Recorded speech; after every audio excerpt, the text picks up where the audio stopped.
Bonjour et bienvenue à la série En Mouvement. En Mouvement est une série d'entrevues réalisées par l'Institut Malais qui vise à mettre en lumière l'évolution de la culture philanthropique québécoise en tentant de mieux comprendre les enjeux actuels et de promouvoir les solutions imaginées par les acteurs de la bienfaisance et de la philanthropie d'ici. Nous y recevrons différents invités, tous agissent pour la ou les causes de leur cœur. Ils viendront nous partager leur expertise, leurs constats, mais surtout les actions qu'ils mènent au quotidien. Je suis Caroline Richard, directrice générale de l'Institut Malais, et c'est moi qui aurai la chance de m'entretenir avec ces acteurs de changement engagés pour le bien commun et qui, j'en suis certaine, sauront vous inspirer dans vos propres engagements. Je vous souhaite une bonne écoute et de nombreux apprentissages.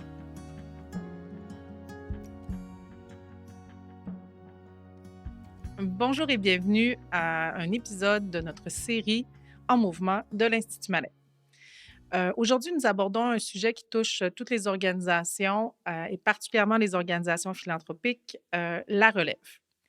Le sujet de la relève est un défi actuel quand on parle du don, quand on parle du bénévolat, de la mobilisation, puis aussi du recrutement proprement dit, dans nos organisations. Une nouvelle génération se pointe aux affaires, une génération qui a des repères différents, qui a un rapport avec le travail différent, qui a même un mode d'engagement qui diffère des précédents.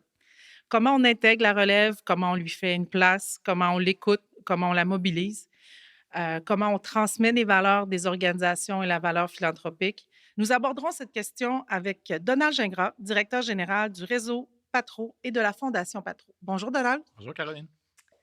Merci de ta présence. Merci de participer encore une fois aux activités de l'Institut Malais. C'est un plaisir de te voir aujourd'hui. En quelques mots, Donald, est-ce que tu peux, te présenter, puis présenter aussi les organisations que tu représentes? Je commence par les organisations.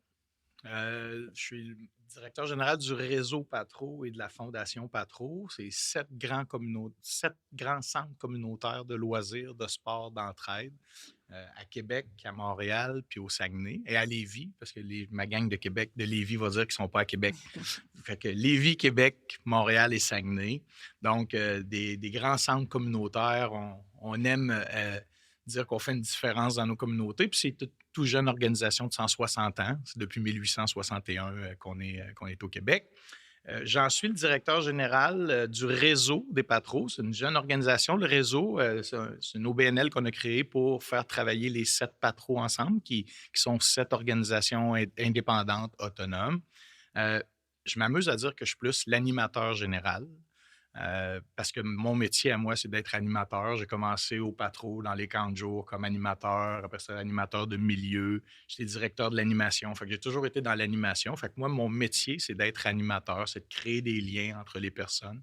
Puis c'est ce que je continue à essayer de m'affairer dans mon rôle que j'ai de directeur général, qui est plus de type influenceur, sans compte Instagram, mais d'influencer les gens autour de moi parce que je ne suis pas le patron des Patros, mais je suis quelqu'un qui vient supporter les 7 Patros dans leur mission. Fait que voilà ma présentation. Si tu avais à décrire en quelques mots, c'est quoi un patro? En quelques mots. Hey, Colin, combien de temps que dure le podcast? Les Patros, c'est pour les enfants, les adolescents, les jeunes adultes, les familles, les aînés. On fait autant du pickleball que de la cuisine collective. Autant on a des camps de jour à grand déploiement durant l'été. On a au-delà de 5000 enfants qui viennent dans nos 7 Patros durant les camps de jour. Je m'amuse à dire qu'on est une usine qui fabrique des belles personnes. Oh, c'est un beau défi. C'est un très beau mandat. C'est ce qu'on travaille à tous les jours. Un petit peu de faire du créer de bonheur un petit peu à tous les jours. Super. Donald, on a eu la chance de t'entendre lors du sommet, le dernier sommet de l'Institut Malais en novembre dernier. On a parlé, tu as eu la chance de contribuer au panel sur le leadership. Mm-hmm. On t'a entendu parler de la relève d'ailleurs. Qu'est-ce que tu as retenu de ta participation au sommet? Qu'est-ce que tu en as retiré de ta participation au sommet? Bien, je commence à avoir un peu d'expérience, fait que je les ai toutes faites, les sommets de l'Institut Malais. La première chose que je te dirais, c'est que j'étais content qu'il y en ait un. Ça faisait longtemps, je pense que ça fait 5-6 ans qu'on n'avait pas eu de sommet. Puis d'avoir la chance de s'arrêter, juste la chance de s'arrêter dans notre quotidien, puis de prendre du recul. euh, d'avoir l'occasion d'avoir des, euh, des conférences, des conférenciers surtout c'était de fort calibre. Puis c'est pas parce que je participais au panel sur le leadership, mais non, mais sérieusement, les gens qui sont venus nous entretenir, je trouvais que ça nous a amené à des horizons vraiment intéressants, puis de prendre le recul de le faire. Il y a 3 mots là, qui me reviennent. La transformation. On est en transformation. Mon organisation, elle est en transformation aussi. Donc, d'entendre ce qui se passe en transformation, d'entendre, de dire, ben, quand on fait de la transformation, on va le faire ensemble, ça va vite. Tu sais, les dernières années, là, l'adaptation qu'on a à avoir au niveau de l'inclusion, par exemple, là, ça s'est fait en 3, 4, 5, 6 ans dans les dernières années, ça va vite. Donc, comment on fait dans nos organisations pour s'adapter à cette transformation-là? Comment le faire, de travailler ensemble aussi? Je pense que ça, c'est un nouveau défi, de travailler davantage ensemble. Euh, je sens, avec le sommet, là, je sens que, je vais le dire comme ça, que l'ego corporatif tombe. Où est-ce que les gens ont plus le goût ou ils n'ont pas le choix de travailler ensemble davantage plutôt que de travailler à sa propre mission, c'est vraiment travailler à la cause de changement. Fait que ça, je pense, pour moi, c'est des choses qui m'ont interpellé. Nadia, qui était avec moi dans le panel, a parlé de deuil. Ça m'a aussi beaucoup interpellé de faire des deuils, justement, que la transformation implique des deuils dans nos vies, dans nos organisations. Puis le dernier point, que j'ai retenu, c'est de faire confiance aux humains.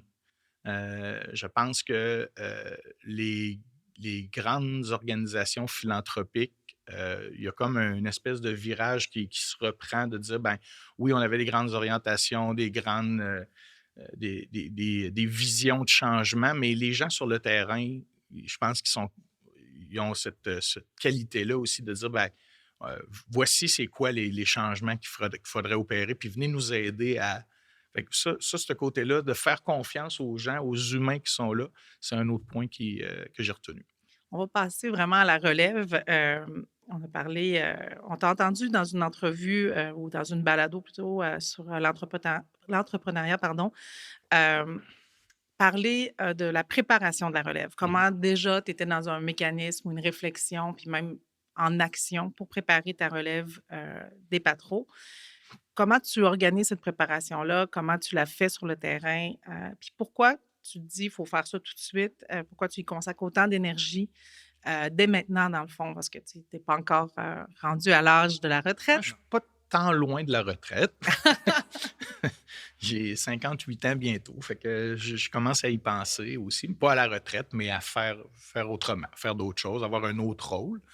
Euh, En fait, ce qui m'a poussé à y penser, c'est que dans les 2 dernières années, j'ai été confronté dans une des organisations des patros qu'on a aidé plus particulièrement.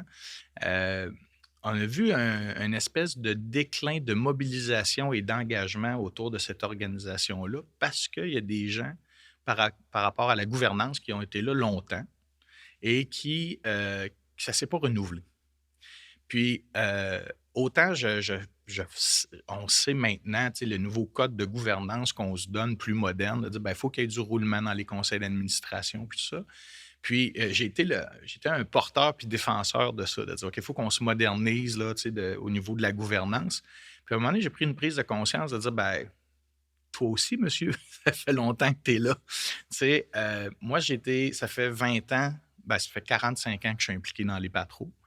Euh, j'ai été 13 ans directeur général du Patro Laval dans Basse-Ville de Québec. Ça va faire 10 ans que je suis à la Fondation Patro. Oui, le réseau Patro, ça fait 2 ans, mais ça fait 7 ans, 6-7 ans que j'y travaille à le construire, puis tout ça.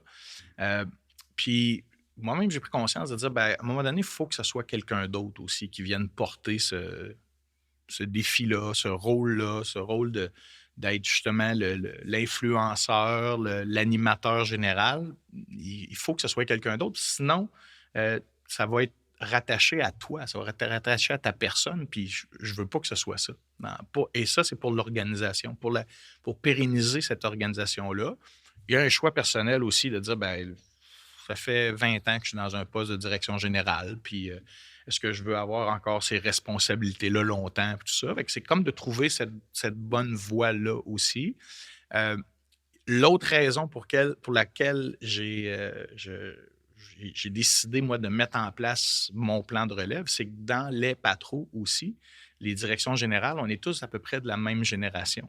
Et il y avait il y a de la relève à préparer de ce côté-là aussi. Fait que de dire, ben moi, comme influenceur, je vais préparer mon propre plan de relève pour aider mes comparses aussi à préparer le leur aussi, parce que ça faut que ça se prépare. Même influencer, Influencer ce influencer bout-là. la Exact. transition puis La, la la nécessité. nécessité de ça. Fait que moi, tu sais, j'ai pas le plan que j'ai fait, tu sais, j'ai pas. J'ai pas été à l'école pour apprendre comment ça se fait un plan de relève. Là. Je suis accompagné. J'ai des gens qui me coachent à l'externe, tu sais, qui ont vécu ça dans des organisations, dans des entreprises, puis qui me donnent des cues que, tu sais, ben, il ne faut pas que tu prépares ça 3 mois d'avance. Là. Ça se prépare longtemps d'avance, puis tu as des mécanismes à mettre en place. Fait que moi, j'ai pris ça, puis je me suis fait mon propre plan actuellement. Fait que là, tu deviens celle plus de facilitateur, de transmetteur, de coach. Fait que ça, c'est la deuxième étape. C'est la première, c'est de prendre conscience de toi, où est-ce que tu es rendu, puis qu'est-ce que tu veux faire. La deuxième étape, après ça, ça a été de dire, OK, ben là, tu changes ta posture. Il faut que maintenant, quand tu penses à faire quelque chose, tu le fais plus tout seul. Il faut que tu impliques quelqu'un de ton équipe, il faut que tu impliques ton conseil d'administration. Euh, Moi, j'aime, là, actuellement, avec les directions générales, on travaille davantage avec notre garde rapprochée, qu'on appelle. Parce que quand on a créé le réseau Patro, c'était beaucoup la gouvernance puis les directions générales qui ont travaillé à créer ce mouvement-là de travailler, de mutualisation des patros.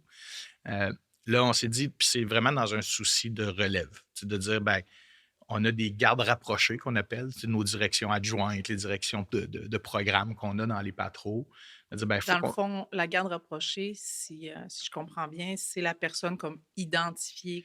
pas Pas nécessairement. nécessairement, pas OK. nécessairement identifiés à ce moment-ci, OK. tu sais, mais c'est des gens qui sont des influenceurs dans notre À organisation, qui tu peux assurément. confier une Et responsabilité. il y en a dans la garde rapprochée qui sont identifiés, qui peuvent être identifiés dans leur milieu, mais moi, j'ai le goût justement de les préparer à ce qu'ils soient identifiés. OK. Puis ça, ben, il faut leur laisser la place. Puis il faut, en fait, je vais dire, il faut leur faire de la place et non pas leur laisser la place. Mais il faut leur faire de la place parce que je crois euh, à ce mix entre des gens qui ont de l'expérience puis des gens qui sont là. Je pense qu'on a besoin les uns des autres pour fonctionner. Fait que de trouver ça, de leur faire confiance, ça, c'est pas toujours évident. Moi qui aime ça, travailler par moi-même puis faire avancer les choses, puis c'est de donner, puis d'être capable de donner des responsabilités aussi. Tu sais, de ne pas tout garder la responsabilité, de donner cette responsabilité-là, puis d'avoir la confiance que ça va être fait autrement que par toi, puis comment toi, tu voudrais que ce soit fait. Fait que ça, c'est une autre étape. Après ça, si je continue dans des étapes de cette préparation-là que je me suis donnée, là, c'est euh, de faire le commitment, de l'annoncer, c'est une grosse étape. Je ne sais pas si ça vient en premier. Moi, elle est venue comme en deuxième, troisième, mais de l'annoncer à son conseil d'administration, de l'annoncer à son équipe. Puis, je pense que les gens ont aimé que je donne la perspective de plusieurs années. Ça rassure, tu sais, dans ça. Actuellement, ça ne me donne pas le goût de partir plus vite.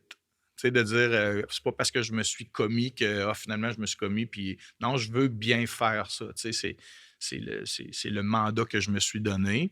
Je te dirais qu'à la limite, ça me donne quasiment le goût de continuer un petit peu plus longtemps parce que le fait de l'avoir annoncé, moi, la première étape là, plus tangible, là, mettons pour l'année 2024, ce que je me suis donné comme mandat, c'est de documenter La ce que je transition. faisais. Ouais, OK. documenter tout ce que je sais de l'organisation parce qu'il y a beaucoup d'instincts, il y a beaucoup de choses, il y a beaucoup trop de choses dans ma tête qui n'est pas écrite corporativement. Ensuite, ben là, ça va être d'identifier. Est-ce que ça va être une personne? Est-ce que ça va être deux personnes? Est-ce que le rôle va être Différent. comme ça? Là, tu sais, ce rôle-là est beaucoup un rôle de directeur général du réseau et de la fondation, c'est beaucoup parce que c'est Donald Gingras qui l'a actuellement, parce que j'avais l'expertise, l'expérience pour le faire. Je connaissais bien les patros. Est-ce que dans un an et demi, quand on verra qu'il faut qu'il y ait une transition, ce sera d'autres choses? Ça, on se laisse le temps de. Tu sais, c'est long, un an et demi encore. Là. Tu parlais un peu de l'équilibre entre la relève, entre les façons de faire. Tu dis que ton organisation a 160 ans, donc il y a une culture qui est implantée, il y a des façons de faire qui sont implantées depuis, et même des façons de faire que toi, tu as amenées. Oui. Comment on fait dans un processus de relève pour amener un équilibre entre les façons de faire implantées, la culture, puis aussi les nouvelles? Parce que, tu sais, les jeunes, quand ils arrivent, ils veulent faire les choses autrement. Mm. C'est commun. Là, Oui, tu sais, ouais, puis c'est inspirant aussi d'un côté absolument. de voir qu'ils veulent faire les choses autrement, mais comment on réussit à bâtir un équilibre puis à construire sur un équilibre, à la limite, la transition? C'est de trouver l'équilibre. Dans notre cas, là, dans les patros, une de nos grandes caractéristiques tout au long des années, c'était de développer le sentiment d'appartenance, qui a été une grande force. Il y a plein d'anciens des patros qui contribuent encore en expertise, en temps, en argent là, dans les patros. C'est une très, très grande force. En même temps, c'est parfois le volet sombre des patros en termes d'inclusion. Parce que ça devient un cercle plus fermé. On a toujours fait ça Ça comme ça appartient aux avec anciens. Là, on est rendu vraiment à une étape où est-ce que la relève, par exemple, qu'on a dans les patros, ben, ça se peut que les prochaines directions générales ne soient pas des anciens du patro. Parce que là, ça a toujours été comme ça. OK. Ben là, tu sais, il y en a 2 nouvelles directions générales, puis c'est pas 2 anciennes de patro. Le premier constat, là, c'est de trouver l'équilibre entre les gens qui arrivent. Puis là, là, dans les patros, je te dirais qu'il y a 2 équilibres à trouver, même en même temps. C'est celle de la relève, donc des générations, puis celle aussi de je suis du patro puis tu n'es pas des patros. Fait qu'imagine-toi quand c'est une jeune, pas des patros qui arrive, le défi Elle a un encore. défi d'intégration. Les défis d'intégration sont encore plus grands. Puis ben moi, je m'en suis fait un défi personnel à ce que ça fonctionne. Parce qu'il faut que ça fonctionne. Il faut qu'on s'ouvre, il faut que ce soit plus ouvert, il faut que ce soit plus inclusif, tout ça. Fait que moi, personnellement, dans mon rôle, je me suis donné ce mandat-là d'aider à cette ouverture-là. Et j'ai travaillé avec les jeunes toute ma vie. Puis moi, ma plus grande fierté, quand j'étais directeur général au Patro Laval, là, j'ai eu la chance, moi, pendant 13 ans, de vivre des moments extraordinaires, une belle période de croissance qui glorifie l'ego là, comme directeur général à l'époque. J'étais bien content de ça. On a fêté le centenaire du Patro. On a fait un parc de quartier derrière, un super projet extraordinaire. Mais ce que je suis le plus fier, c'est d'avoir formé au-delà de 1000 animateurs de camp de jour dans ma carrière. Moi, c'est ça qui me motive. Qui Puis, repartent avec un héritage du patron, puis exact, avec aussi une culture de vouloir redonner, de vouloir exact, s'engager. exact. Tu sais, moi, c'est ça, c'est l'humain derrière tout ça. Fait que tout ça pour dire que moi, j'ai une confiance envers les jeunes. J'ai tout le temps eu cette confiance-là. Je trouve que, puis ma confiance envers la relève, elle est grande. Tu sais, j'entends des gens de mon âge, puis même moi, je le dis des fois, hey, c'est pas pareil comme dans notre temps. Hein? Ils s'impliquent moins, il me semble qu'ils donnent moins de temps. Il me semble que, tu sais, nous autres, là, après le travail, on restait, on préparait la journée du lendemain, puis là, c'est plus ça maintenant avec les jeunes. Même les nouvelles directions générales qui vont arriver, ils feront plus autant de temps que nous. Ma réponse à ça, tant mieux. Ils font bien. Ils ont raison. Ils ont compris. Pour moi, là, puis je suis encore comme ça. Je travaille encore beaucoup trop. Est-ce que ça va changer des choses? Je pense qu'ils vont trouver le moyen de faire ça autrement. Je pense qu'ils vont trouver le moyen. Puis, tu sais, le fait de se mutualiser, probablement, va faire en sorte qu'on va faire ça autrement aussi. Mais cette culture qu'on a eue, là, je vais m'inclure dans cette génération-là, là, de travailler comme des fous, puis d'être sauveurs de tout. Je pense que les jeunes ont compris, ils ont d'autres choses à vivre dans leur vie. Si on parle de l'aspect philanthropique, là, on entend Oui. souvent parler que les jeunes, justement, tu disais, on voit les choses différemment, on fait les choses différemment. tu sais, on entend souvent parler, peut-être même trop négativement, du désengagement des jeunes. Tu sais, des jeunes qui ne donnent pas de temps, qui donnent Mmh. pas, tu sais, ou que, tu sais, ils vont veiller à leur intérêt ou comment tu sais, comme toi, dans ta vision, dans ceux que tu fréquentes, dans la Ouais, manière qu'on peut, ou tu sais, un peu dans la confiance qu'on peut avoir au développement de la philanthropie, parce ouais. qu'on ne peut pas développer de la philanthropie puis développer du réflexe du don sans que l'humain se développe puis se transforme puis que lui-même soit capable de prendre, ces valeurs-là comme étant les siennes. Comment tu vois la jeune génération qui arrive avec leur vision du monde, leur vision de la philanthropie? Comment tu vois ça, toi, comme gestionnaire, mais aussi comme humain? Tu sais, Mmh.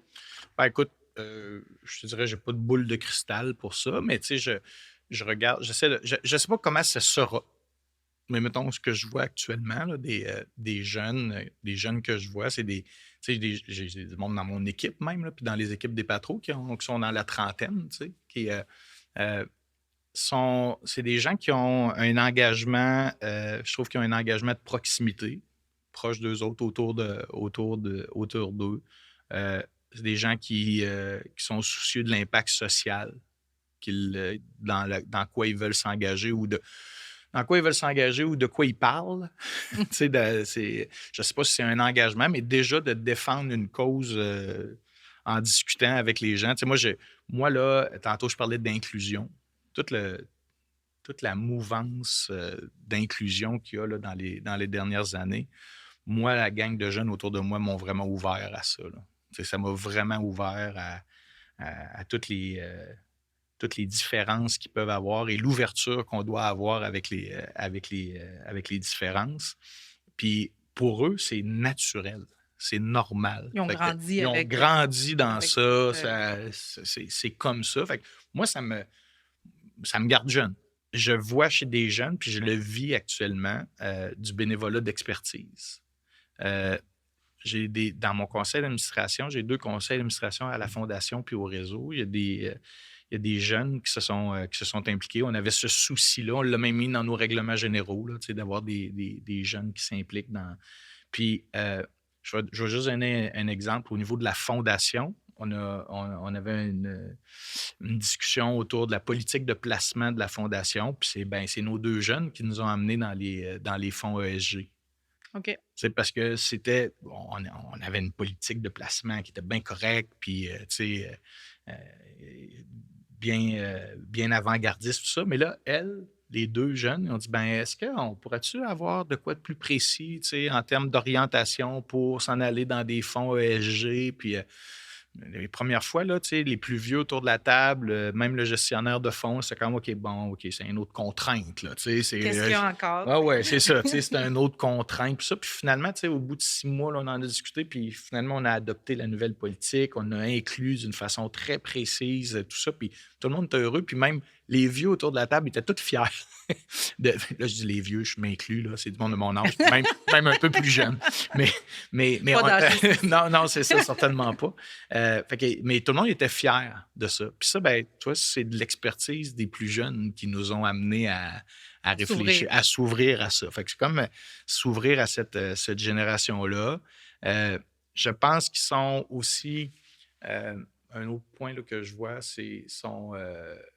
euh, comment je dirais ça, entrepreneurial. Je pense qu'ils vont avoir un engagement plus entrepreneurial dans le sens, puis ça, ben, des fois, j'aime les coacher que ça existe, là, dans le sens que pour aider une cause, ben, ils vont vouloir inventer quelque chose. Là, tu sais, ils vont vouloir faire un. Je l'ai vécu. Là, tu sais, Trouver une nouvelle solution, trouver trouver une une nouvelle nouvelle idée, solution, une trouver, nouvelle idée, sociofinancement, puis plus moderne, tout ça. Ben, OK, mais il y a des choses qui existent déjà. Peut-être que vous pouvez. Mais là, en même temps, ben, est-ce qu'on peut leur laisser la place à ce qu'ils soient?